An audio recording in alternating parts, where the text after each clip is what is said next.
지난주 집으로 오신 분들은 이제는 인생을 해석하는 성령의 권면을 들으셔서 해결이 되셔야 합니다. 누군가의 권면이 들리려면 배가 부를 때는 잘 안 들려요. 그러면 언제 성령의 권면이 들릴까요? 첫째로 실패와 외로움에 있을 때 이 권면이 들립니다. 1절에요.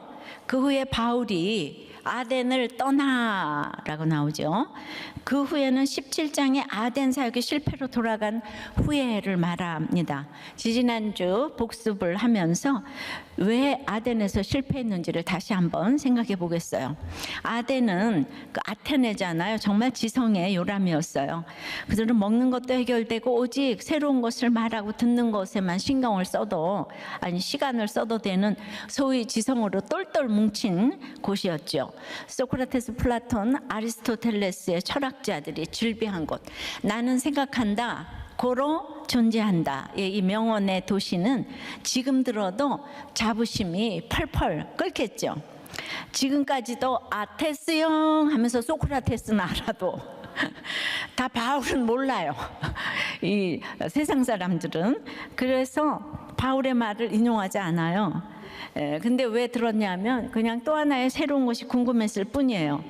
바울은 그 17장에서 보면은 그 아덴에 맞게 아주 지혜로운 전략으로 조심조심해서 그들의 언어로 창조주 하나님으로 시작해서 삼위 하나님을 이 자연 계시를 통한 지식으로 호소를 했어요. 그러나 예수 그리스도의 죄사함의 복음으로 시작하지는 않았어요. 그래서 예수님의 이름이 나오질 않아요. 그리고 예수님을 정하신 사람이라고 표현을 했습니다. 심판과 공의와 회개, 죽은 자의 부활 등을 전했지만은 그래서 그들 중에 교회가 설립될 만큼의 성도가 생기지는 않았습니다. 그래서 생각해 보면 그곳에서는 제가 생각해도 위축감이 막 들었을 것 같아요. 아덴이 모든 걸 갖추었기 때문에 말쟁이라고 했던 바울이 아덴에서 처절하게 이제 실패를 하는 거죠. 우리 가운데도 세상에서 보기에 최고의 고품격의 문화적이고 세련된 아덴 같은 식구들이 아주 교양 있게 믿는 우리를 조롱하고 있는 집이 많겠죠. 근데 보십시다. 아덴에서 사도 바울은요, 유대인의 박해를 당하지 않았어요. 그리고 이제 아덴으로 오기로 되어 있는 실라와 디모데가 도착도 하지 않았어요. 그런데 바울은 서둘러서 혼자 아덴을 떠났습니다. 이 떠나라는 헬라어의 단어는 아주 마치 몸의 일부가 떨어져 나가는 듯한 그런 아픔과 고통의 떠남을 말해요. 그 아덴의 우상 숭배로 인해 성령의 격분으로 그냥 애타게 성령의 알리심을 전했는데 그 열매가 하나도 없으니까 바로 아덴 전도가 완전히 벽에 부딪혔다는 것이에요. 그래서 지금까지 때리고 맞고 옥에 갇힌 그 어떤 것보다도 이 아덴이 가장 자괴감을 느끼게 한 곳이, 제일 여기가 힘든 곳이. 그래서 후에 고린도전서 2장 1절에는 하나님의 증거를 전할 때 말과 지혜의 아름다운 곳으로 하지 아니하였다고 합니다. 그 아덴의 경험이 결국 고린도 교회를 세우고 권하는데 큰 역할을 한 것입니다. 그래서 고린도전서 1장 21절에는 하나님의 지혜에 있어서는 이 세상이 자기 지혜로 하나님을 알지 못함으로 하나님께서 전도에 미련한 것으로 믿는 자들을 구원하시기를 기뻐하셨도다 라고 깨달았어요, 바울이. 저도 이제 제가 잘하면 남편이 구원받을 줄 알았어요. 저를 사랑한다니까 설득하면 될 줄 알았습니다. 하지만 말과 혀가 아니라 말씀대로 남편에게 복종하기까지 시간이 걸렸고 때가 참해 결국 저희 남편을 성령으로 권면해 주셨는데요. 그런데 저와 남편은 믿는 집 자녀들이잖아요. 그러나 처음부터 뭐가 맞는 게 없었어요. 그러니까 주님을 만나지 못한 것은 처음에는 비슷했겠지만 그다음에 이제 전 주님을 만났잖아요. 그러니까 남편과 저의 만남이 영과 육의 만남으로 변해갔죠. 근데 영과 육의 만남인데 이게 잘 맞았다면 이건 정말 비극이죠. 지옥 갈 거니까. 그런데 이제 남편은 자기 생각에 가득 차서 저를 사랑한다면서 인간적으로 소유하고 집착하고 의심하고 저를 두려워 떨게 했어요. 어떤 말과 지혜의 아름다움도 통하지 않았어요. 이러면 이런다 그러고 저러면 저런다 그러고, 사과를 해도 진정성이 없다 그러고, 사과를 안 하면 안 한다 그러고. 그러니까 어떤 말과 지혜의 아름다움도 통하지 않았어요. 이 세상의 지혜는 하나님의 지혜를 도무지 해석하지 못해요. 그러니 날마다 왜 그러지? 나보고 어쩌란 것이야 외쳐봤자 때가 되기 전까지는 소귀의 경일기라는 거죠. 그래서 외로웠어요. 그래서 하나님과 대화를 하게 되었죠. 그래서 큐티를 하며 깨닫게 되었습니다. 제가 외롭지 않았으면 전들 성경을 깊게 읽었겠습니까? 근데 말이죠, 남편이 괴롭히니까 정말 그 안 보이던 저의 실체가 보이기 시작했어요. 이게 너무 중요합니다. 목보다도 더 검은 저의 이 속모습 말이죠. 이 죄가 보여야 큐티도 되고 가정도 지킬 수가 있습니다. 내가 예수 믿으면 남편이 변하는 게 아니라 내 죄가 보이는 거예요. 이건 너무 중요한 거예요. 그러니까 그 내 죄가 보이니까 평강이 오기 시작한 거죠. 저 남편한테 속았다 이 생각만 하다가 내 죄가 보이니까, 와, 이 죄를 보게 해준 거기에 평강이 있으니까 그 하나님의 말씀, 하나님의 방법을 제가 실천하기 시작했죠. 그것을 전도에 미련한 것이라고 하잖아요. 그러니까 남편이 보기에 제가 정말 그 미련해요. 그런데 그 안 통하는 남편과 이 미련한 것을 때가 되기까지 연습을 해야지 나가서 주의를 하는 거지. 내가 예수 믿었는데 금세 남편이 변하고 아내가 변하고, 그런 미련한 것을 연습할 시간이 없기 때문에 여러분들은 열매가 하나도 없는 거예요. 그 말도 안 되는 미련한 것을 때가 되기까지 날마다 연습해야 돼요. 오늘도 기가 막힌데 또 연습해야 돼요. 미련해요. 내가 생각해도 내가 미련해요. 남들이 보기에도 미련해요. 왜 저러고 살지? 미련하지요. 그런데 그런 미련한 것을 너무 연습했기 때문에 지금 이 미련한 전도를 해서 구원을 날마다 이루게 하시는 것이에요. 이 말은 구원받지 않으면 또 이 말도 도무지 이해가 안 갑니다. 그래요, 누구는. 그러니까 여러분들은 자기 지혜로 하나님의 지혜를 알 수가 없기 때문에 그까지 13년 살고 무슨 고생이라고 목사님 저렇게 평생 써먹냐 이러는 분도 있더라고요. 하여튼 뭐든지 보이는 세상으로 저를 이렇게 비교하고 그러는 분들이 많아요. 여러분, 이 남편 한 사람한테 순종하는 게 어렵겠어요? 지금 목회하는 게 어렵겠어요? 목회하는 게 얼마나 어려우면 제가 날마다 눈물을 흘리겠어요. 한 사람한테 순종하는 거하고 10,000명한테 순종하는 건 비교가 안 돼요. 날마다 바람 잘 날이 없잖아요. 날마다 여기서 터지고 저기서 터지고. 근데 제가 그 미련한 것을 연습하지 않았다면 여러분들은 어떻게 감당하겠어요, 지금. 그러니까 그 미련한 것을 감당하셔야 되는 거예요. 이게 날마다 그렇게 힘들면 뭐 이러면 이제 안 되는 거예요. 그러니까 저보고 14년밖에 안 살았는데 뭐 어쩌겠어요. 저 14년밖에 안 살게 하셨는데. 그런 걸 또 그렇게 분해하는 분들이 계시더라고. 하나님이 거기까지 하고 저를 쓰시겠다는 걸 어떻게 하겠어요. 그러니까 그만큼 아덴이 처절하고 외롭고 실패한 장소였다는 것이죠. 그래서 우리가 전도를 하면서도 가장 절벽을 느끼는 사람들이 바로 이 아덴 같은 사람이에요. 바울도 아덴이 정말 그 힘이 들었던 모양이에요. 저도 이 아덴 같은 시댁과 결혼 생활에서 외롭고 실패하고 힘이 들었죠. 그러나 그때는 이제 같이 사는 육적 신부였지만은 영적 과부였고, 지금은 남편 없는 육적 과부이지만 영적 신부인 줄 믿습니다. 여러분, 전도에 미련한 것으로 연습하셔야 돼요. 연습 기간을 줬는데 그렇게 자꾸 떠나버리시면은 안 돼요. 그거는 예, 자, 나중에 적용해 보세요. 여러분의 외로운 아덴은 어디입니까? 여러분은 육적 과부라 외롭습니까? 영적 과부라 외롭습니까? 이 말은 여러분은 영적 과부입니까? 영적 신부입니까? 이 말과 똑같은 말이에요. 예. 두 번째는 자, 외롭고 힘들어도 말씀이 들리지만 음란해도 이 권면이 들립니다. 1절에요. 그에 바울이 아덴을 떠나 고린도에 이르러 그 무거운 발걸음으로 아덴을 떠나 고린도에 도착했어요. 고린도는 아덴을 포함한 아가야 지방의 수도입니다. 동서로 바다가 열려 있고 남북으로 도로가 나 있어서 로마와 아시아를 연결하는 항구가 이곳에 있었고 로마와 아시아를 이어주는 길목 역할을 했기 때문에 상업의 중심지로 성장한 아주 오래된 도시였어요. 저 지도 좀 보여주세요. 예, 그래서 그 아시아와 저 쫙 있죠, 안디옥. 거기서부터 저 왼쪽으로 가면 로마예요, 로마. 예, 거기에 이제 아덴이 있었고 지금 고린도가 있었고 이 모든 지방을 아가야 지방에 이제 저기 수도가 이 고린도라 이 말입니다. 예, 그래서 유명한 줄리어스 시저가 이곳이 너무 좋은 곳이라서 그 BC 44년에 로마 식민지를 건설합니다.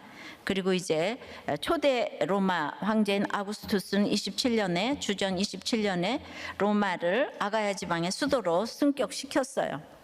하여튼 그리스 지방의 최대의 도시였고요. 키케로는 고린도를 그리스의 빛이라고 불렀고요. 그리고 로마의 잠재적인 라이벌이라고 평가하기도 했습니다. 그래서 이제 바울이 도착해서 본 고린도는 지금까지 마게도냐에서 거쳐온 모든 도시들의 모습을 다 합한 그런 복합적인 도시였어요. 로마를 향한 충성심은 빌립보와 닮았고 경제적으로 번창한 것은 데살로니가와 닮았고 문화적으로는 아덴과 닮았는데 그냥 물론 이 모든 것을 다 총망라한 압도한 세 도시를 압도한 곳이 고린도였습니다. 그 중에서도 특별히 수많은 배와 무역품, 장사꾼, 돈과 경제가 한 곳으로 모이는 이 지점에 여기가 그러니까 돈이 모이는 지점이에요. 이곳이 돈이 모이면 자연스레 뭐가 발달하죠? 예, 그 음란이 발달을 합니다. 예, 문화도 발전했지만은 그래서 BC 4, 5세기경에 그 아리스토파네스가 고린도인처럼 된다는 성적으로 부도덕한 삶으로 예, 그 관용어가 되었습니다. 그래서 영어 코린티안 고린도 사람은 사치하고 방탕하고 또 이제 그 고린도 남자라고 하면 기둥서방, 고린도 여자라고 하면 몸 파는 사람, 이 정도로 타락한 곳이 고린도였어요. 지금까지 경험해 본 도시 중 최고로 음란하고 크고 강력한 이런 도시에 바울은 실패자로 입성하였고 동시에 혼자 입성했습니다. 그런데 부딪히느니 남창 여창이 부딪히는 거예요. 웬만한 사람이라면 실패를 합리화하며 아무도 없겠다. 바울도 남자인데 음란에 빠지지 않겠습니까? 최대의 위기라고 할 수 있겠죠. 그래서 고린도전서 2장 3절에 내가 너희 가운데 거할 때 약하고 두려워하고 심히 떨었노라. 여러 가지 의미가 있겠지만 진짜 위험했을 것 같아요. 그래서 그 아덴에 대해서도 이제 위축돼서 떠났는데 고린도에 와서 음란으로 도배된 그것을 보며 사도행전의 여정이 우리의 악의 본능과 같아서 이 본능의 여정 같아서 이제 이런 것들을 성경을 보며 직면해야 할 것입니다. 미국 문화원을 점거했던 서울대 물리대 출신의 운동권 그분이 계속 인생을 계속 다 실패를 하다가 지금은 이제 횟집 사장이 됐는데 이분이 이렇게 말하는 거예요. 의도가 선하면 항상 선한 결과가 나온다고 다들 생각하는데 사람은 저마다 개인의 욕망에 따라 움직이고 사람의 욕망을 이기는 제도는 없다. 그러니까 뭔가 제도로 막으려고 하면 안 된다. 그러니까 이거를 고생을 하고 살다 보니까 깨닫게 진리를 깨달으셨네요. 그러니까 자기의 이해 타산에 따라서 사람은 다 변하는 거예요. 그것에 사람의 이해타산은 뭐예요? 예, 사람은 악하고 음란해요. 환경이 안 됐기 때문에 자기도 자기를 모르는 거예요. 그래서 로마서 1장 18절에 보면 하나님의 진노가, 예, 이거 완전히 그 현재 진행형이에요. 불의로 진리를 막는 사람들의 모든 경건하지 않은가 불의에 대하여 하늘로부터 나타나나니, 그러니까 하나님에 대해서 올바른 관계를 갖지 못하면 사람에 대해서도 아덴 아니라 그 누구도 바른 시각을 가질 수가 없습니다. 종교적 범죄인 불경건과 도덕적 범죄인 불의는 분리할 수 없는 죄의 본질입니다. 이제 불경건이 불신자라면 불의한 죄는 주로 성도들이 짓는 죄입니다. 하나님과 올바른 관계를 모르니까 그 자체가 불경건이기 때문에 불신자에게는 자기도 모르게 하나님의 진노가 나타나게 돼 있어요. 그랬는데 믿는 사람도 하나님과 올바른 관계를 위해서는 물불을 안 가려도 된다는 이상한 열심 때문에 본인은 혼자 경건한데 가정생활, 사회생활이 불의해서 엉망인 교인들이 많은 거예요. 교회를 열심히 나가면서도 뭐 바람을 한번 핀다던가 부도가 난다던가 뭐 이러면은 아주 이혼을 해야 한다고 굳게 결심을 하는 거예요. 이혼을 하지만 절대로 아무도 알아서는 안 되고, 이혼하는 날까지는 아무에게도 또 알리지 않아야 하고, 부모, 형제 모두가 신자인데도 모두가 이혼을 권유하고, 그 다음에는 그 주위에 이혼해서 잘된 케이스가 많다는 거예요. 잘된 케이스가 뭐예요? 그러니까 하나님은 거룩하시기에 우리의 거룩을 요구하시는데 그건 순종이잖아요. 그러니까 순종하기 싫으니까 아픈 남편, 바람핀 남편, 뭐 바람핀 아내 순종하기 싫으니까 내가 이렇게 교회 열심히 나갔는데 하나님은 너무나 불의하다, 옳지 않으셔. 그러니까 불의로, 이혼으로 진리를 막는 거예요. 이게 불의로 진리를 막는 거예요. 그래서 신자, 불신자 차별 없이 진노는 임하게 되어 있는 것입니다. 근데 더 심각한 진노는 내어버려두는 진노입니다. 로마서 1장 24절에 마음의 정욕대로 더러움에 내어버려두사, 26절에는 부끄러운 욕심에 내어버려두셨으니, 28절에 상실한 마음대로 내버려두사. 정말 고린도 사람들 같은 것이죠. 한마디로 잘 먹고 잘 사는데 망하지도 않고 아프지도 않으니까 갈 길이 음란밖에 없어요. 뭐 꼭 있잖아요. 그 뭐 성적인 음란만 얘기를 하는 건 아니에요.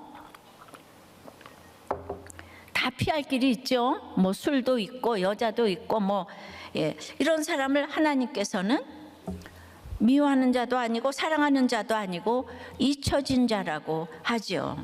사랑도 미움도 관심이 있어야 하는데 잊혀진 자는 하나님의 레이더망에서 멀리 멀리 갔다는 거예요. 그러니까 그 다음에 나오는 게 뭔가 하면 로마서 1장 계속되는 25절에서 27절, 이는 그들이 하나님의 진리를 거짓 것으로 바꾸어 피조물을 조물주보다 더 경배하고 섬김이라. 주는 곧 영원히 찬송하리시로다. 아멘. 이 때문에 피조물을 조물주보다 더 경배하는 것 때문에 하나님께서 그들을 부끄러운 욕심에 내어버려 두셨으니 곧 그들의 여자들도 순리대로 쓸 것을 바꾸어 영리로 쓰며, 그와 같이 남자들도 순리대로 여자 쓰기를 버리고 서로 향하여 음욕이 불릴 듯하며 남자가 남자와 더불어 부끄러운 일을 행하여 그들의 그릇 때문에 상당한 보응을 그들 자신이 받았느니라. 예, 그러니까 피조물을 그 조물주보다 더 경배하고 섬김이라의 예로 지금 동성애를 언급했어요. 그래서 이 동성애의 사랑이 조물주보다 더 위에 있어 경배하기 때문에 동성애자들이 어떤 얘기도 안 들리고 돌이키기가 힘이 든 거예요. 이 음란의 끝이 동성애인 거예요. 예, 그러니까 자, 아덴보다, 예, 아덴에서 모든 걸 갖춘 사람들의 쾌락의 끝이 동성애가 되고, 그거는 하나님 자리에 있기 때문에 봐요. 동성애자들이 다 잘 살고 잘생기고 다 엘리트들이에요. 이게 그대로 순서대로 나옵니다. 그래도 저는 그럼에도 아덴보다는 고린도가 권면의 소망이 있습니다. 고린도 같이 음란한 분들은 수없이 돌아왔거든요. 그리고 아덴에서는 교회가 안 세워졌어도 고린도에서는 교회가 세워졌거든요. 음란한 분들 다 자수하고 돌아오시기를 바라요. 예, 우리가 다 여러분들을 오라 내게 오라, 내가 너를 쉬게 하리라. 적용해 보세요. 나는 사랑과 하나님에게 각각 사랑받는 자입니까? 미움받는 자입니까? 잊혀진 자입니까? 쉽게 말하면 사랑받는 자는 지금 굉장히 고난이 있는 거고, 미움받는 자는 그냥 앉아나서나 누구 탓을 하면서 미워하는 사람, 잊혀진 건 잘 먹고 잘 사는 인간들. 그러면 적용이 쉬워지죠. 그래서 내가 음란으로 회피하고 있는 합리화하는 거는 뭐가 있는가? 나는 부인이라서 나는 바람을 필 수밖에 없어. 나는 너무 힘들어. 부모도 랄랄랄라 해서 나는 음란으로 합리화하는 건 무엇입니까? 예. 자, 세 번째는 같은 실패를 겪은 한 사람의 권면이 들립니다. 같은 실패를 겪은 한 사람의 권면이 들립니다. 성령의 권면으로. 2절이에요. 아굴라라 하는 본도에서 난 유대인 한 사람을 만나니 글라우디오가 모든 유대인을 명하여 로마에서 떠나라 한 고로 그가 그 안에 브리스길라와 함께 이달리아로부터 새로 온지라. 바울이 그들에게 가매. 이제 홀로 된 바울에게 하나님께서 아굴라라는 한 지체를 보내십니다. 아굴라라는 이름의 뜻은 독수리인데요. 이제 비바람이 몰아칠 때 독수리는 기류를 타고 구름 위로 올라가 비를 피한다고 해요. 그러니까 힘이 빠진 바울이 독수리를 만났는데 그 독수리는 다름 아닌 또 다른 실패를 겪은 로마를 떠난 부부였어요. 바울은 길리기아 출신이고 아굴라는 본도 출신이죠. 자, 지도 보여주세요. 예, 길리기아는 소아시아의 가장 남쪽 끝에 거기 다소가 있고 본도는 가장 북쪽 끝에 본도가 있어요. 예, 저기 그러니까 아굴라는 저 본도 출신이고 바울은 요 길리기아의 다소 출신이에요. 근데 아시아, 소아시아의 출신들이죠. 그러니까 이 둘이 다 본토 유대인이 아니라 바울처럼 다 디아스포라 유대인으로서 우리가 그냥 자이야 그러면서 너무 이제 통하는 게 있었겠죠. 흩어진 그 유대인들이니까. 근데 단지 출신이 비슷해서 통하는 건 아니에요. 그러면 기껏해야 뭐 혈연이나 지연뿐이겠죠. 서로 통하는데 출신보다 더 중요한 것은 고난이에요. 그런데 이 지역 감정이 어디나 해결이 안 되는데 우리들 교회가 비교적 해결을 한 것은 고난, 고난으로 만났기 때문에 진짜 내가 고난이 오는데 뭐 지역 감정 따질 겨를이 없어. 우리가 고난으로 하나가 돼가지고 근데 어느 교회도 이게 해결이 안 된다고 어느 공동체도. 근데 우리들 교회는 정말 비교적 이게 해결이 됐다고 생각해요. 아직도 해결이 안 된 사람들은 아덴 사람이기 때문이에요. 내가 아직도 지역 감정에 젖어 있다. 나는 아덴이다. 고린도인이다. 진짜 만남이 없어서 그래요. 그러니까 여기서 이제 로마에서 정통 유대인과 예수 믿는 유대인들이 날마다 싸우는 거예요. 그죠? 이 둘의 싸움이 심각하잖아요. 바울을 맨날 감옥에 가두고 그랬잖아요. 그러니까 이제 거기 보니까 로마 황제를 신으로 모시지 않고 예수를 믿으니까 로마가 보기에도 지네 둘끼리 싸우는데 아주 골칫거린 거예요. 그래서 글라우디오라는 황제가 예수님이 십자가에 죽고 부활하신 지 얼마 안 됐을 때 재임을 했는데 로마 시민권 없는 유대인들은 다 로마를 떠나라 명령을 이제 내렸어요. 역사에도 등장하는 나사렛 칙령을 발표했는데요. 그러니까 이제 아굴라는 그 로마에 갔죠. 예, 잘 살아보려고. 예, 한 푼도 근데 건지지 못하고 재산 몰수 당하고 지금 쫓겨난 거예요. 그때 무려 한 2만 5천 명이 쫓겨났다고 그래요. 그리고 사도행전 11장 28절에 보면 그때 천하의 흉년이 들리라 아가보가 예언했다가 또 흉년까지 들었어요. 여기 떠나다는 단어가 1절에 떠나다는 단어하고 똑같은 단어인 거예요. 사도행전에서 딱 여기 두 곳에서만 이 떠나다가 쓰였는데, 그러니까 너무 아픔, 고통, 살점을 떼어내는 것 같은 고통으로 바울도 떠났는데 아굴라도 그렇게 로마를 떠났다는 거예요. 그러니까 아픔이 있는 이제 둘이 떠날 수밖에 없었던 고난을 겪었다는 점에서 뭔가 더 깊이 통했을 것 같습니다. 그래서 바울은 이런 아굴라와 브리스길라 집에서 유숙하며 그들과 함께 일하고 함께 지냅니다. 우리가 통하는 사람과 함께 지내니까 막 힘을 받은 것 같아요. 같은 고난을 겪은 지체들과 함께라면 이 고난이 나를 주께로 인도하는 성령의 권면이 되는 것입니다. 같은 실패를 겪은 우리들 교회 목장이 완전히 그 역할을 해주고 있습니다. 예. 한 사람만 만나도 기가 막힌데 그 실패를 겪은 지체들이 그냥 줄줄이 있는 거예요. 할렐루야, 놀렐루야. 성경을 읽으면 읽을수록 우리들 교회 얘기라고 생각이 돼요.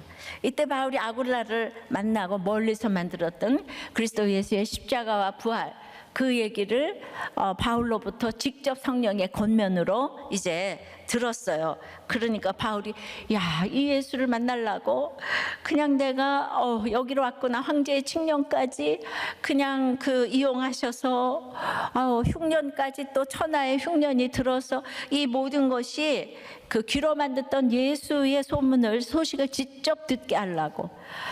그래서 이제 너무 이제 그 같은 고난을 겪은 한 사람의 권면이 아굴라에게 들렸는데 바울도 내가 이 한 사람을 만나려고 이 한 사람에게 그리스도를 권면하기 위해서 나를 이 고린도로 홀로 이제 보내셨구나. 그때 아마 바울 옆에 디모데하고 실라가 있었다면, 아덴에서 성공을 했더라면 아굴라 안 만나죠. 그런데 그냥 계속 회당 찾고 강론만 했겠죠. 그런데 이 아굴라는 바울이 꼭 만났어야 하는 사람이에요. 왜냐하면 이 아굴라는 목이라도 내놓는, 목숨을 걸고 바울을 도운 사람 중에서 그런 표현을 한 사람이 아굴라밖에 없거든요. 이 사람은 반드시 일당 천만을 하는 그 사람을 이 실패 후에 만난 거예요.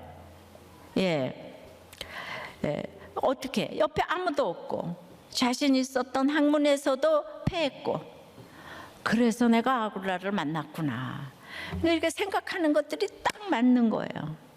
그런데 아굴라가요, 떠날 때 홀로 떠나온 게 아니에요. 누구와 떠났는가 하면 아내 브리스길라와 함께 떠났는데, 우리 학자들의 연구에 의하면은 브리스길라는 로마의 귀족 브리스가의 가문이라는 거예요. 로마 귀족의 그 여자라면 이거 대단한 신분이. 그런데 이 브리스가가 지금 흉년이 들어서 돈 다 뺏기고 식민지 노예인 자기 남편의 그 신분을 생각해서 그렇게 돈도 없이 지금 쫓겨나고 있는데, 1000번 이혼을, 그 당시 이혼은 로마 여자는 그거는 이제 문제도 아니에요. 식민지 노예는 새 한 마리 값도 안 되는데. 그런데 글쎄 이혼을 지금도 밥 먹듯이 하는데, 그때도 로마 사람들은 마음대로 이혼을 하는 아주 여성 상위 시대에 살고 있던 그때에 그 브리스길라가 글쎄 이 아굴라를 따라서 떠난 거예요. 그러니까 그 브리스길라의 떠남 그거 하나로 아굴라를 성령의 권면을 받게 하는 자리까지 인도하게 한 것은 완전히 브리스길라인 거죠. 그러니까 이 브리스길라는 그 떠났을 뿐인데, 그 떠남으로 인해서 이후에 성경에서 이 두 부부가 굉장히 유명해지는데, 그 아볼로라는 유명한 신학자 있죠. 이 고린도에서 이렇게 저기 가르치고 이렇게 떠날 때에 그냥 파가 생겼어요. 이 고린도 사람들이 얼마나 또 성경 공부를 열심히 하는지 바울파, 아볼로파, 게바파, 예수파 해가지고 그 4대 파 중에 하나 들어가는 아볼로가 얼마나 성경을 잘 가르쳤는지 바울이 떠난 후에 바울 보고 다 말이 졸하다 그러고 시원찮다 그러고 너무 아볼로가 잘 가르쳐가지고요 다들 뿅 갔어요. 예. 그래서 우리들 교회도 나 이후에 이렇게 파가 생길까 봐 걱정이네. 예. 그러니까 거기 성경 공부를 그렇게 많이 했는데 그 바울 히브리서를 썼다고 하는 그 아볼로, 예, 바울이 아니고 이 아볼로에게 누가 그리스도의 복음을 가르쳤냐면 이 브리스길라가 가르쳤다 이거죠. 예. 이 대단한 성경에 이제 이렇게 그 아주 그냥 능통한 자가 되어가지고 그 다음부터 성경에 나오는 칭호는 아굴라와 브리스길라가 아니고 늘 브리스길라와 아굴라로 칭호가 바뀌는 거예요. 남편 세워주기 위해서 로마를 떠났던 아내가 2000년 동안 인류에게 영향을 미치고 있어요. 아내가 남편에게 복종의 언어를 쓴다고 남편에게 종속되는 게 아니라요, 하나님께서는 더 높이 평가해 주시고 존귀히 여겨 주시는 거죠. 대단한 일을 해서가 아니라 그저 아내의 자리를 끝까지 지키고 남편에게 복종의 언어를 쓰는 그 역할에 순종한 이것이 돌아오지 않는 내 남편을 성령의 권면으로 권면케 하는 비결입니다. 브리스길라의 이런 헌신으로 주님은 그녀를 별처럼 빛나게 하셨어요. 그래서 이것도 또 내 얘기 같아요. 저를 생각해도 제가 잘한 건 오직 이혼 안 하고 남편에게 복종한 거. 제가 잘나서가 아니고 너무 미련하게 날마다 연습을 해서 오늘 요만큼 하고 요만큼 하고 요만큼 하고 남들이 보기엔 형편없어도 그냥 말씀으로, 예, 그거밖에 없는데 제가 그렇게 미련한 연습을 많이 했기 때문에 여러분들의 모든 거를 그래도 도울 수가 있잖아요. 요랬을 때가 있고 저랬을 때가 있고. 여러분 이 땅에서 가정을 지키는 거는 아무리 매주일 제가 강조해도 지나침이 없습니다. 왜냐하면 여러분들이 지금도 오늘 다 싸우다 왔을 거잖아요. 그러니까 지난주 수요일까지 잘 살았는데 또 목금토를 싸웠기 때문에 오늘 이걸 또 들어야 돼요. 그래서 또 우리의 이 불평과 원망을 오늘 이 말씀으로 뿌시고 내일부터 또 세워진 이 불평을 수요일 날 와서 또 뿌시고 목장에서 뿌시고 날마다 세워진 이 우상을 있잖아요. 예, 부셔야 되는 거예요. 근데 그 중에서 이 가정을 세우는 게 최고인 거예요. 날마다 사단이 가정을 그냥 깨려고 호시탐탐 노리고 있습니다. 예, 우리가 잘나서 가정을 이끌어가는 게 아니에요. 날마다 미련하게 모두가 보기에 미련하게 연습을 하셔야 돼요. 적용 질문이에요. 나의 아픔이 약재료가 되어서 다른 사람을 권면하나요? 자랑으로 권면을 하나요? 이 얘기는 만약 난 예수 믿었더니 남편도 잘해주고 승진도 애들도 공부 다 잘하고 이렇게 이 얘기를 하는 간증을 들으면 그때는 좋을 것 같아도 삶으로는 배알이 꼴려서 이제 그런 얘기가 별로 안 돼요. 십자가의 예수님과 부활의 주님이 한 단어예요. 그러니까 여기서 맨날 잘됐다는 부활만 강조하면 안 되는 거죠.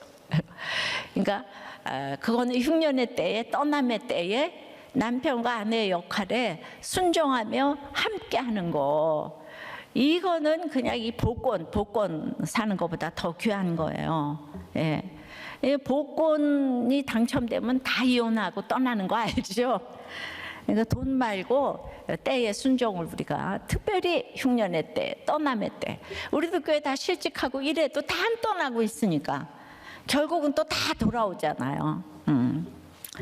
자, 그래서 이제 성령의 권면 네 번째는 생업을 같이 함으로 사명의 권면이 들립니다. 3절에요. 생업이 같음으로 함께 살며 일을 하니. 그 생업은 천막을 만드는 것이더라. 글쎄 바울과 아굴라 부부가 생업이 같았다는 거예요. 그게 천막을 만드는 일이에요. 텐트 메이커인데요. 바울의 일이 무엇인가 하면 당시에는 이제 천이든 가죽이든 하여튼 다양한 종류의 천막을 계속 많이 쓰였기 때문에 만들었어야 돼요. 우리가 로마의 경기장, 극장의 차양막, 군인이 쓰는 이동식 막사, 목동이 쓰는 천막, 온 유대인들이 초막절에 쓰는 초막 등 여러 용도의 천막을 만드는 일이 중요했는데, 바울이 학자인데 그럼 언제 천막 만들었나? 예, 학자 중에서도 유명한 학자잖아요. 근데 유대인들은 사고방식이 아무리 글 공부를 하고 학문을 하는 사람이라도 몸으로 하는 기술을 하나씩 다 배우게 한다는 거죠. 그래야지 유사시에 먹고 살 수 있기 때문에 복음을 전하는 사람은 항상 모두에게 기분이 하면 안 된다는 거죠. 예, 그게 유대인의 사고방식이에요. 그래서 탈무드에도 생선을 주지 말고 물고기 잡는 법을 가르치라고 했는데, 그래서 학자들이 실제로 다 그 물고기 잡는 법을 이제 배웠다는 거예요. 그래서 바울이 이제 생업을 익혔는데, 바울의 고향이 어디입니까? 아까 보니까 다소잖아요. 근데 다소 지역이 어디냐면 천막을 만드는 그 원재료가 굉장히 발달한 곳인데, 그래서 이제 다소 사람 하면은 거기는 천막 만드는 기술자들이 많은 지역이라고 딱 알고 있는데, 바로 이 바울이 다소 사람이라는 거죠. 그래서 사도 바울은 천막 만드는 일을 하는 기술자인데, 글쎄 고린도 전도가 참 어려운데 그 도시에서 만난 브리스길라와 아굴라가 천막 만드는 기술자라는 거 아니에요? 많고 많은 사람 중에 이렇게 만나기도 어려운데 이 세 사람이 같이 살면서 이 일을 했다는 거예요. 그러니까 그 일을 하면서 그 아굴라하고 브리스길라에게 계속 예수 그리스도의 죽음과 부활, 이걸 구속사적으로 계속 가르쳤겠죠. 이 일을 하면서. 그래서 그 성령의 이제 권면을 부지런하게 성경 얘기가 내 얘기가 되도록 같이 삶을 살면서 이렇게 권면을 열심히 했는데, 우리가 성령의 권면을 한다고 내 삶의 터전을 다 뛰쳐나가면 안 되는 거예요. 남자들은 땀 흘려 일을 하고 아내도 아내의 자리를, 가정을 잘 지켜야 하는 거예요. 그게 다 자기 삶에서 정말 생업을 무시하지 않는 거죠. 그리고 이제 생각을 해보니까 중요한 거를 또 하나님이 인도하셨는데, 제가 루저가 되어서 복음을 전한 게 아니에요. 과부가 되어서 먹고 살 게 없어서 복음을 전한 게 아니에요. 저는 너무 열심히 피아노를 쳤기 때문에 돈을 벌 수 있는 인류 기술이 있었어요. 아시죠? 예. 그래서 과부라서 패배의식을 가지고 복음을 전한 것은 아니었다는 거예요. 돈 때문에 전한 것도 아니고. 그러니까 이런 사명이 있어야 되는데 항상 그 때에 순종했기 때문에 그 복음도 전할 수 있는 거예요. 그러니까 나는 할 줄 아는 게 성경밖에 본 일이 없다. 그것도 맞는 거지만은 일평생 저는 피아노를 쳤잖아요. 예. 그러니까 굉장히 학생은 학생의 때를 열심히 살아야 되고, 남자들은 자기 일을 열심히 해야 되고, 이러면서 복음을 전해야지 그 복음에 생명이 있다는 생각이 이제 들어요. 예. 그 때를 지키는 거 늘 얘기하잖아요. 학생의 때, 며느리 때, 아내의 때, 엄마의 때를 지키고 싶어서 아니라 저절로 말씀을 보니까 지켜지니까 지금 전도인의 때를 제가 살고 성령의 권면으로 저를 이곳까지 밀고 미루셔서 이렇게 교회를 하게 하신 거죠. 그러니까 오늘 말씀처럼 4절에 안식일마다 바울이 회당에서 강론하고 유대인과 헬라인을 권면하니라. 이 3절과 4절은 그런데라는 접속사로 연결이 되어 있는데요. 그러니까 이제 비로소 복음을 전했는데, 우리가 힘든 상황에서 통하는 사람을 만나면 여기가 좋사오니 목이라도 내놓는 아굴라를 만났으니까 이제 좀 쉬고 싶잖아요. 여러분들에게 가끔 통하는 사람들을 만나게 하시는 이유는 그 만남을 통해서 힘을 공급받아서 사명으로 나가라는 뜻인데, 여러분들이 구속사를 또 모르면 힘든 아내, 힘든 남편하고 있다가 어딘가 나가서 선교단체, 교회 가서 너무 통하는 사람을 만나면 내가 이 사람하고 주회를 하겠다, 이 사람하고 선교를 하겠다, 그래서 이혼을 하고 버리고 곧다우 짓을 하더라 이 말이죠. 그거는 원칙하고 위배되는 것이니까 또 다른 악의 한 종류일 뿐인 거예요. 그래서 이 구속사로 큐티를 하셔야 되는 것이죠. 원칙을 떠난 것은 어떤 합리와도 통하지 않아요. 조금 힘들면 떠나고 싶고, 나는 이제야 사랑을 만났다는 인간들이 한둘이 아니에요. 이제야 사랑을 알게 됐대요 다들. 네가 그 사랑을 알아? 이래요. 모른다 왜? 그러니까 이제 그냥 나는 물고기 잡으러 간다고 이러고 다 집어쳐. 그러니까 사랑을 만났기 때문에 뭐 다 그만두고 나는 그 사랑 찾아서 물고기 잡으러 가, 돈 벌러 간다는 거예요. 성령께서 사람을 통해 권면하셔서 우리를 사명의 자리로 세우게 하시는 것이 목적이지, 통하는 사람 만나서 너무 좋아가지고 가정 다 버리고 가라, 정말 예수 믿는 우리가 그따위 짓을 하면 안 돼요. 빨리 힘들면 이혼하고, 이혼 같은 소리 좀 하지 말고요. 그 전도에 미련한 거, 그 미련한 연습을 오래 할수록 다른 사람들에게 그 전도에 미련한 것으로 구원에 이르게 할 수 있는 훈련의 장소인데, 이거를 다 지금 버려버리고 빨리 좋은 사람 만나서 행복하게 살고 싶어라, 그런 게 없다니까요. 인생의 목적은 거룩이에요, 행복이 아니에요.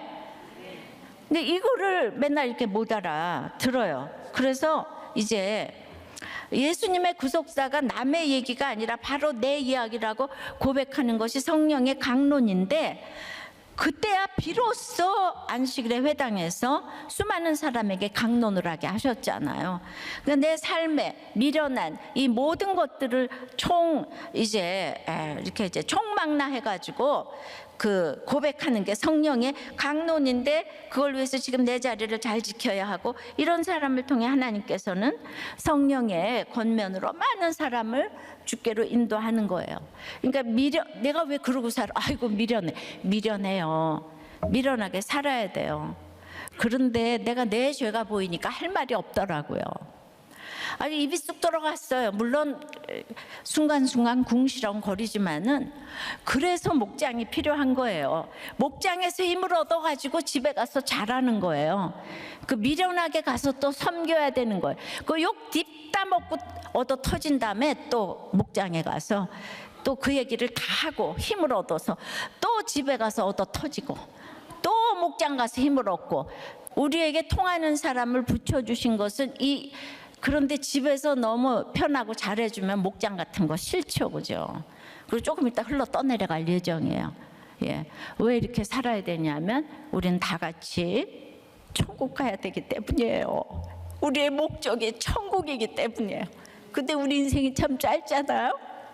근데 이러고 저러고 매일마다 옳고 그름을 그렇게 따지면 결국 너도 나도 다 지옥 가는 거기 때문에 인생이 짧습니다.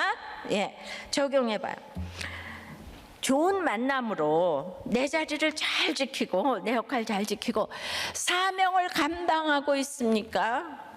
너무 좋아서 지금 내 자리를 떠나고 싶습니까? 그러니까 여러분들이 잠시 뒤에 일을 몰라. 무슨 문제가 생기면 다 덮고 가재. 뭘 덮어요? 그러니까 우리들 교회가 2,500명이 이혼 안 한 건 이렇게 기가 막힌 복음이에요. 확실한 게 있으니까 다 잘 사는 거죠. 그래가지고 이제 어떤 부목자님이 오랜만에 이제 친구들하고 이제 만났는데 한 친구가 자기 이제 지금 별거 중이라 그러면서 자기 아내가 얼마나 이상한 사람인지를 막 얘기를 했어요. 그랬더니 모든 친구들이 아주 그냥 벌떼같이 달려들어서 네 부인 너무 이상하다, 이혼해라, 야 나 같은 100번 이혼하겠다. 시어머니한테 그렇게 하는 사람이 어딨냐. 그러고 다 난리를 치고지 책임도 못 질 거면서 다 이혼하라, 나 같으면 이혼한다. 그게 무슨 도움이 되는 얘기예요. 그 이혼을 할 것 같으면 세상 친구를 만나지를 말아요. 예, 오직 목장에 오세요. 그래가지고 이제 그 친구 앞에서 그 목장 예배를 들으면서 오늘 당장 이혼할 것처럼 왔다가 살아나는 분들을 너무 여러 봐왔던 터라 제가 우리들 교회 목장에 대한 얘기를 해주면서 상대방의 얘기를 객관적으로 듣게 되는 자리니까 너희 부부가 꼭 한번 나와봤으면 좋겠다 당부를 해준 거는 나는 옳고 너는 그르다의 이기적인 가치관을 가지고 시작한 첫 결혼이 승자도 패자도 없는 상처뿐인 싸움의 연속이었고 결국 가정이 깨어지는 고난을 겪으며 한계 상황까지 갔던 저는 그 친구가 나와 똑같은 길을 갈까 싶어 참 애가 많이 탔었고, 예, 그 가정이 살아날 길은 우리들 교회밖에 없다는 생각에서 그냥 그 얘기를 어렵게 했는데 동석한 친구들이 그런 게 어딨냐, 빈장과 무시와 조롱을 하죠. 여기 아덴들만 모여 있으니까. 그런데 글쎄 며칠 지난 후에 친구에게서 연락이 와가지고 하루 종일 굶어 시장했던 친구가 뜨거운 육개장을 허겁지겁 먹어 치우는 걸 보고 지난날 저의 모습을 보는 것 같아 울컥 눈물이 났고 이 친구에게 복음을 잘 전하게 지혜와 총명을 달라고 기도를 했더니 글쎄 그 친구가 우리들 교회 등록을 해가지고 이 목장에 처방을 잘 따른 끝에 친구의 가정도 또 이제 장인 장모님까지 다 우리들 교회로 인도되었다는 거잖아요. 한 번의 전함이 너무 중요한데 매주 교회에서 마주칠 때마다 반갑게 인사하는 친구의 가족을 보면서 정말 나는 늘 나에게 직접적인 도움이 되지 않으면 늘 뒷짐지면 산발 물러서서 살았던 제가 친구의 가정에 살아나는 것을 보는 것만으로도 큰 기쁨을 느끼게 되는 것이 너무나 신기했고 젊은 시절 그냥 그 친구와 날마다 어울리면서 악과 음란을 행하며 살았던 친구와 제가 이 하나님의 은혜로 이감의 권세에서 건진받은 것이 너무나 감사한 마음이 들었다고. 할렐루야. 네, 이렇게 우리가 나가서 전할 때 너무나 위축이 되죠. 막 친구들이 다 욕을 해대니까. 그래도 자기가 당했으니까 이 얘기를 할 수가 있는 거예요. 같은 어려움을 겪은 한 사람의 권면이 이 사람에게도 들렸지 않아요? 그러니까 그런 사람만 찾아다니시면 이번 주일에도 그런 권면을 통해서 빨리 돌아오라고 다 초청하시기 바래요. 아버지 하나님, 오늘 이제 아덴과 고린도를 읽었습니다. 아덴에서 위축되었던 바울의 마음이 너무나 이제 체울이 되고 복음을 위해서 산다고 사명을 따라간다고 이렇게 가지만은 그렇게 끊임없이 아덴 앞에 서서 내 자신의 그 누추함과 이제 이렇게 위축됨을 경험을 하면서 고린도처럼 모든 것을 갖춘 곳으로 피하고 싶고 그런 악과 음란이 제 속에서 얼마나 요동쳤는가. 그래서 그때마다 저의 정말 이 죄를 보면서 눈물을 흘리지 않을 수가 없었습니다. 그때마다 그러므로 하나님의 말씀을 통해서 주시는 성령의 권면이 저를 또 불러일으키고 또 불러일으키고 그래서 제가 남들에게 이렇게 손가락질을 할 그 자격이 하나도 없는 것을 고백합니다. 여러분들 지금 얼마나 힘이 드십니까? 모든 것들을 내가 이래서 음란으로 빠졌고 이래서 내가 살 수가 없었고 그래서 끊임없이 그렇게 피하고 싶은 마음이 있는 것을 너무 잘 압니다. 그러나 인생이 별 인생이 없어서 다 똑같습니다. 내가 주님을 만난다면 이제 나의 힘든 그것을 다른 사람들에게 상처를 나눔으로 여러분들의 상처가 사명이 될 수 있는 이 권면을 받기를 원합니다. 우리 목장에 그런 나눔을 하고 우리가 이런 고린도의 음란에서 피할 길을 찾아야 하는데, 주님 이제 그만 좀 합리화시키고 예수 안에 정말 길이, 생명이 거기밖에 없는데 딴 데도 또 있는 것 같아서 끊임없이 환경으로 피하고자 하는 저희들을 불쌍히 여겨주시고 오늘 성령의 권면을 받기를 원합니다. 아멘. 성령의 권면이 들릴 수 있도록 역사하여 주시옵시고, 아멘. 그래서 가정을 지키는 것은 너무 중요하고, 지금은 내 감정이 왕노릇하지만 그저 잠시만 지나도, 1년만 지나도 여러분들이 얼마나 정말 그 실수를 했나를 알 수가 있습니다. 왜냐하면 인생의 목적이 행복이 아니고 거룩이기 때문입니다. 왜냐하면 우리 모든 식구, 우리는 다 같이 천국을 가야 하기 때문이에요. 그래서 이렇게 날마다 외치는 거예요.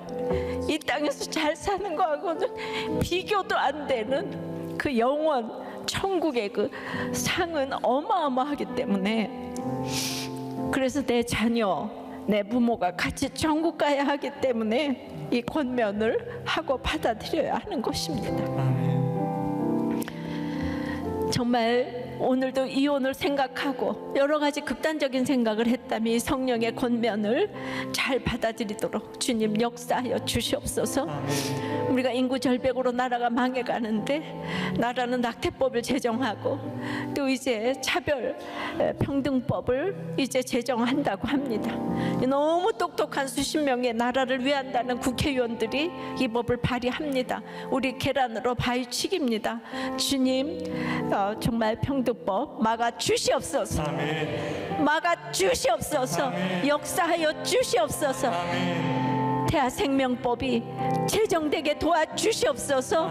도와주시옵소서. 가정이 지켜지게 도와주시옵소서. 오늘 모든 극단적인 생각을 했던 사람들이 그 마음을 돌이키게 도와주시옵소서. 도와주시옵소서. 예수 그리스도 이름으로 기도드리옵나이다. 아멘.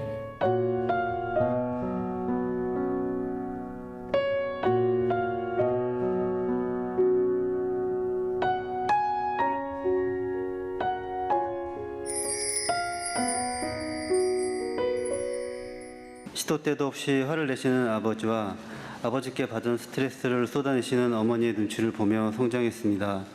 부모님에게 사랑받지 못했다는 낮은 자존감으로 우울하고 외로운 마음을 술과 이성에게 위로받으며 음란하고 방탕한 삶에 중독되어 갔고, 남들보다 뒤처진 저의 환경을 역전시키고자 부유하고 유력한 가정에서 자란 아내와 모두가 부러워하는 첫 번째 결혼을 하며 이제는 방황 끝 행복 시작이라고 생각했습니다.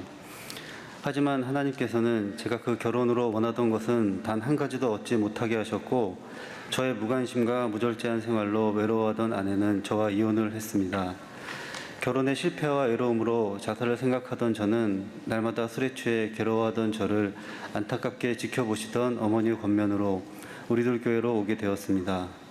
첫 목장 예배를 드리던 날 결혼의 실패자가 되어 목장에 입성한 제가 어떻게 할까봐 먼저 망가져 주시며 분위기를 띄운 권찰님 덕분에 저도 모르게 고난을 오픈했고, 수치스러울 것 같던 저의 마음이 편안해지는 신기한 경험을 했습니다.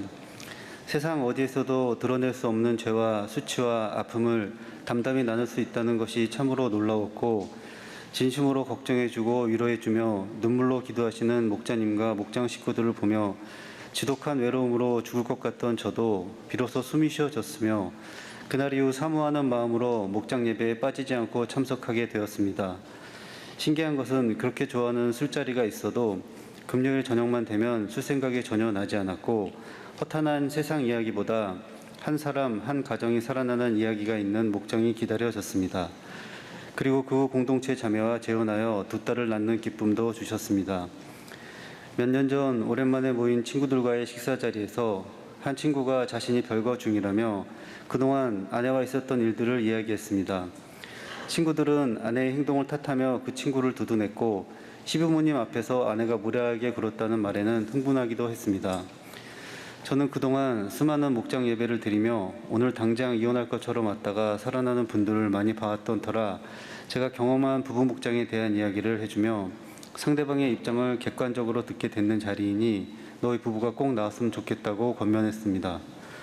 음란한 가치관으로 시작한 첫 결혼에서 승자도 패자도 없는 상처뿐인 싸움만 하다 결국 가정이 깨지는 한계 상황까지 갔던 저는 그 친구가 저와 같은 실패를 겪을까봐 애가 많이 탔고 이 가정이 살아날 길은 우리 교회밖에 없다는 생각에 권면을 한 것인데 동석한 친구들 중에는 그런 게 어딨냐며 핀정과 무시를 하는 이도 있었습니다. 그로부터 며칠이 지난 주일 그 친구에게서 늦은 점심을 하자는 연락을 받고 만난 자리에서 하루 종일 굶어 시장했던 친구가 뜨거운 찌개를 허겁지겁 먹어치우는 것을 보고 지난날 저의 모습을 보는 것 같아 울컥 눈물이 났고 친구에게 복음을 잘 전하게 해달라고 기도하며 부부 목장에 대해 자세히 설명을 해 주었습니다. 저의 간절한 권면이 들렸는지 친구는 그날로 우리들 교회에 등록하고 목장 처방을 잘 따라 친구의 가정이 회복되고 장인 장모님까지 우리들 교회로 인도되었습니다. 교회에서 마주칠 때마다 반갑게 인사하는 친구 부부를 보며 기뻤고 젊은 시절 함께 악하고 음란하게 지냈던 친구와 제가 한 언어로 소통하게 된 것이 놀랍고 감사했습니다. 하지만 부목자로 부름받고 예목까지 마친 친구가 아내와의 사소한 갈등으로 교회를 떠났다는 안타까운 이야기를 듣고 그동안 친구를 전도하고 여기가 좋사오니 하며 안주하던 저의 문제를 깨닫게 되었습니다. 전도에 미련한 것으로 열심히 성령의 권면을 하며 친구가 공동체로 돌아오기를 기도드리겠습니다. 지금껏 나의 유익과 즐거움만을 쫓아 살아온 저를 진노 가운데 내버려 두시지 않고 타인의 영혼에 대한 애통한 마음을 주시며 구원의 기쁨을 함께 누리게 하신 하나님 감사합니다.